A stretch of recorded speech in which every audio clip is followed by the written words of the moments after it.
Consider it reimbursement for raising you. That is what my mother said as she drained my bank account. I was lying in a hospital bed, paralyzed by anesthesia, watching her press my own thumb against the screen to unlock my phone. She typed in the PIN 1998 and transferred my entire $20,000 disability payout to herself. It's done, she said, looking down at me with cold, unbothered eyes. We needed to make the final payment on the boat, Dorothy. Stop looking at me like that.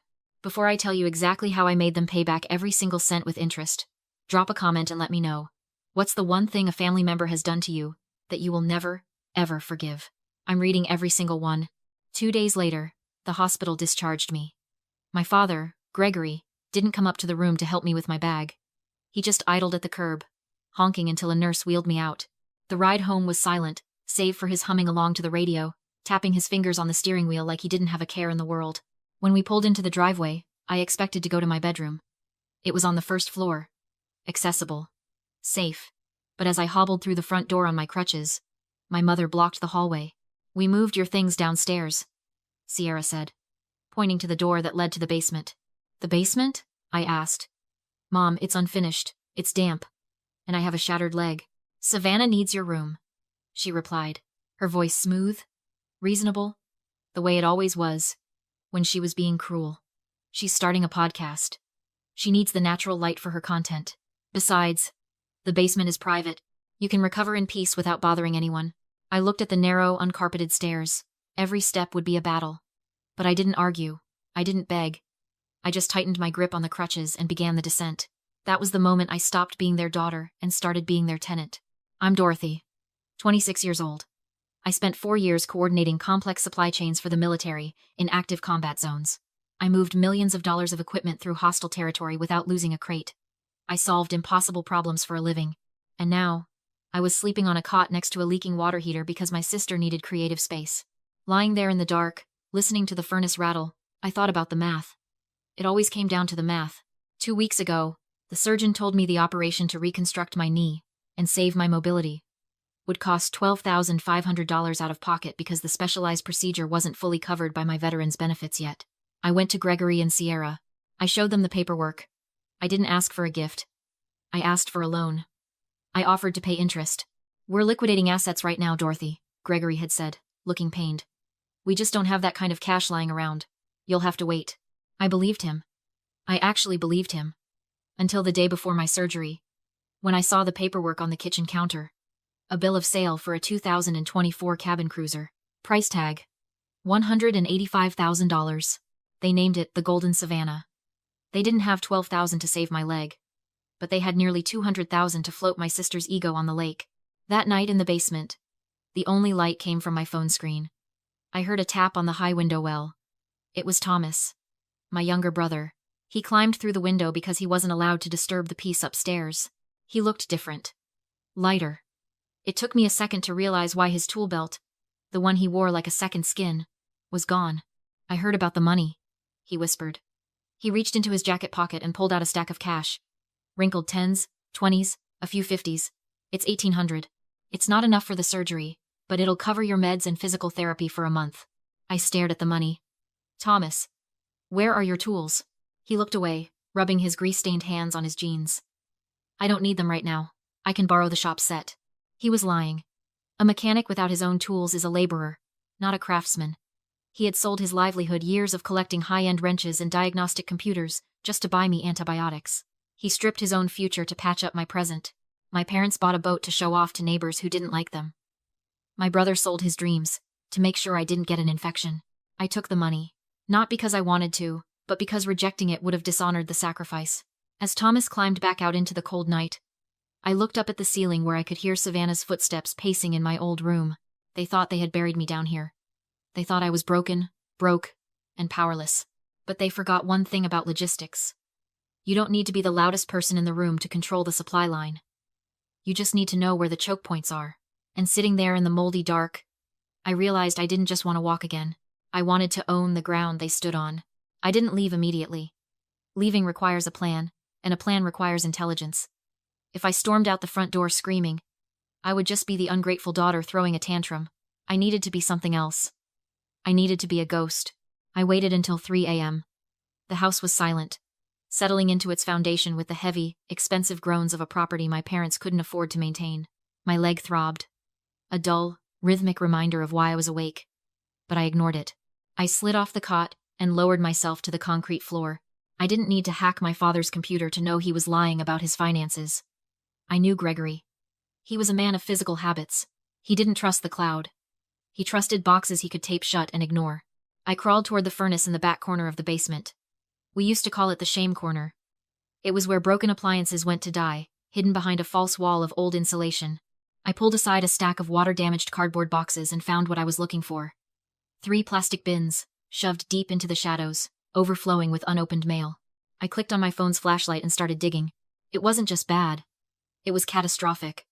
The first letter I opened was from the IRS. Final notice of intent to levy. Gregory hadn't paid property taxes in 2 years. The next was a foreclosure warning from the bank. They were 3 months behind on the mortgage. Then came the repossession orders for the cars. And the boat. The beautiful, shiny golden Savannah. The paperwork was right there. It wasn't bought with savings. It was financed with a predatory loan that had a balloon payment due next month. That's why Sierra stole my $20,000. They weren't just greedy. They were drowning. They had stolen my lifeline to patch a hole in a sinking ship that was already halfway to the bottom. I sat there on the cold concrete, surrounded by the paper trail of their ruin, and felt a cold calm wash over me. This was leverage. This was the map to their destruction. I didn't just take pictures. I took the files. I stuffed the most damning envelopes into my backpack. The tax liens. The loan agreements. The foreclosure threats. I took their secrets. Getting up was harder than getting down. I used the furnace to pull myself upright, gritting my teeth against the spike of pain in my knee. I packed my bag with military efficiency. Clothes. Meds. The $1,800 Thomas had given me. And the evidence. I didn't leave a note. Notes are for people who want to be found or forgiven. I walked out the basement door into the cool night air. The Uber was already waiting down the street. I didn't look back at the house. I didn't mourn the childhood I was leaving behind. As the car pulled away, I watched the house disappear in the rearview mirror. They thought they had broken me. They thought I was running away to lick my wounds. They were wrong. I wasn't retreating. I was just moving to higher ground to set up the ambush. 3 months later, I sat in a coffee shop across the street from a high-rise in downtown Seattle, watching my father walk through the revolving doors. He looked thinner. The bounce in his step was gone, replaced by the jerky, nervous energy of a man juggling too many lies. He wasn't there to see me. He was there to meet the managing partner of Apex Capital. He didn't know that Apex Capital was a single-member LLC registered in Delaware, or that its sole asset was the $1,800 my brother had given me, leveraged into a line of credit I'd carefully secured. He didn't know that the managing partner was just my lawyer, paid by the hour to look expensive and bored. Gregory was desperate. The golden Savannah wasn't a status symbol anymore. It was a millstone. The balloon payment on the boat loan had hit. The IRS was circling, and he was robbing Peter to pay Paul. He needed a lifeline. I gave him a noose, disguised as a rope. Through the audio feed on my laptop, I listened to the meeting. My lawyer, smooth and predatory, laid out the offer. "It's a specialized bridge loan, Gregory," he said. "We pay off the boat note and bring the mortgage current. 0% interest for 6 months. It gives you breathing room to restructure." 0%? Gregory asked. I could hear the greed sharpening his voice. "What's the catch?" "Structure," my lawyer replied. "Apex only lends to commercial entities. To qualify, you have to transfer the title of your home and the boat into a holding LLC. We treat it as a business asset. It optimizes the tax liability. You write off the interest, depreciation, everything. It's how the big players operate." I held my breath. This was the moment. This was the trap of legal greed. You see, you don't catch a narcissist by offering them a fair deal. They're suspicious of fair. You catch them by offering them a loophole. You have to make them believe they are cheating the system. Gregory didn't look at that contract and see a risk. He saw a mirror reflecting his own perceived genius. He thought he was getting a tax haven. He thought he was outsmarting the IRS and the bank simultaneously.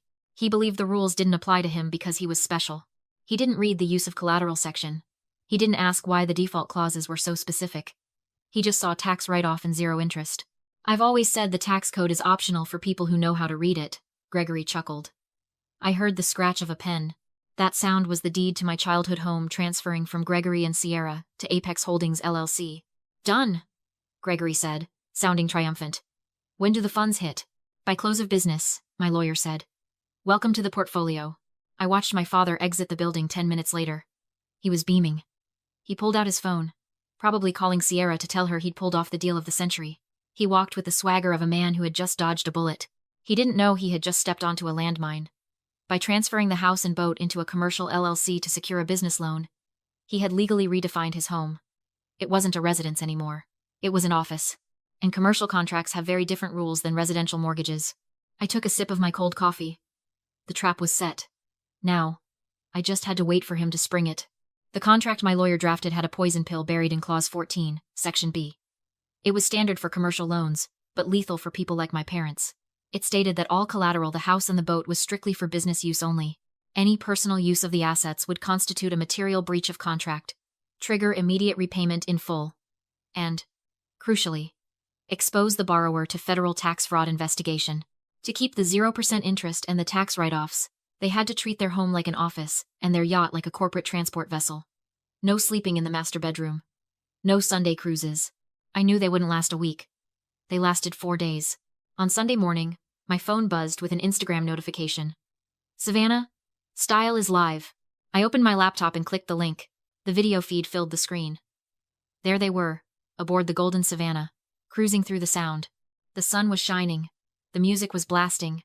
And my sister was holding a bottle of champagne that cost more than my weekly grocery budget.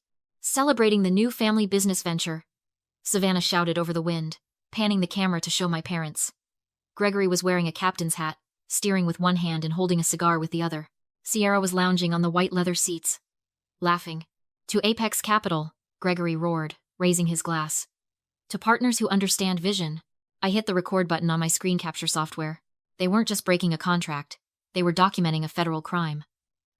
By partying on a boat registered solely for commercial logistics, they were defrauding the IRS. By sleeping in a house registered as a corporate headquarters, which I knew they were doing because I could see their cars in the driveway via the security cameras I still had access to, they were violating the mortgage covenants. I watched them toast to their own genius. I watched Savannah give a tour of the cabin, showing off the newly decorated sleeping quarters, where she planned to spend the weekend. Every second of footage was another nail in the coffin. They thought they had cheated the system. They thought they had secured a free ride.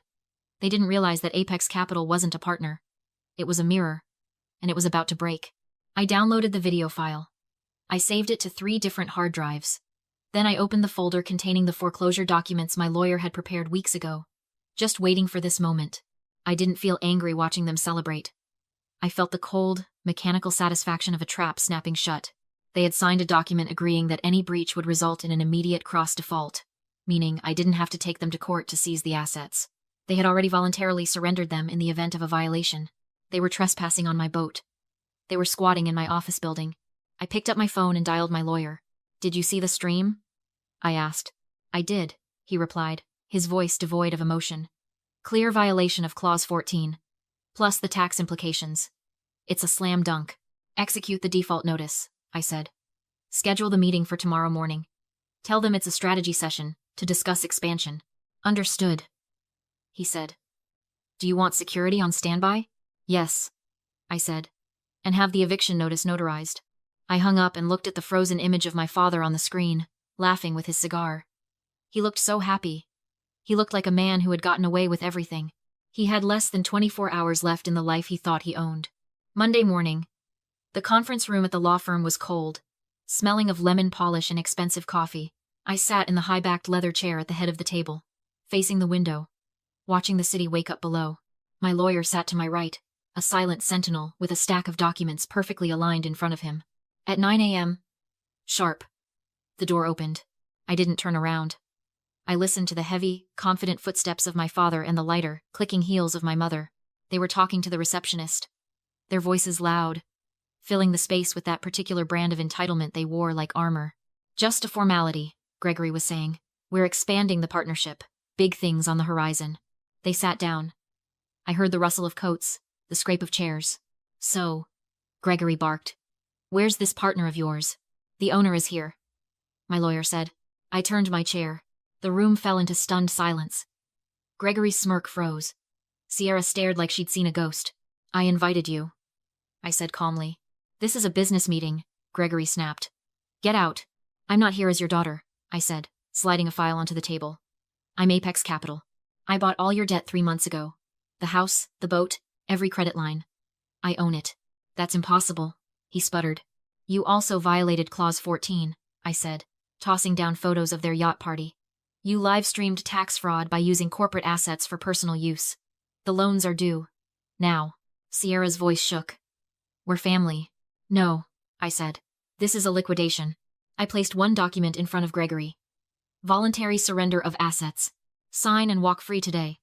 Or I send everything to the IRS and the DA. He didn't hesitate. He signed. Leave the keys, I said. In the lobby, Sierra rushed me, sobbing for security's benefit, then hissed in my ear. Void the foreclosure, or you go to jail. She screamed theft. The police were already waiting. They searched my bag and found a diamond necklace I'd never seen. I was cuffed. Sierra watched, calculating.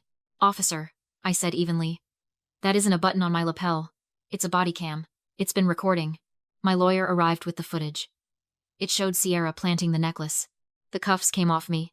They went onto her. False report. Attempted extortion. Gregory stood alone as they took her away. He waited for mercy. I walked past him. 2 weeks later, I handed Thomas a deed. I sold the assets, I said. This garage is yours now. He didn't speak. He just hugged me. Gregory and Sierra now rent a small apartment. Their assets are frozen. They keep calling. I never answer. Sometimes, saving yourself means cutting off the rot.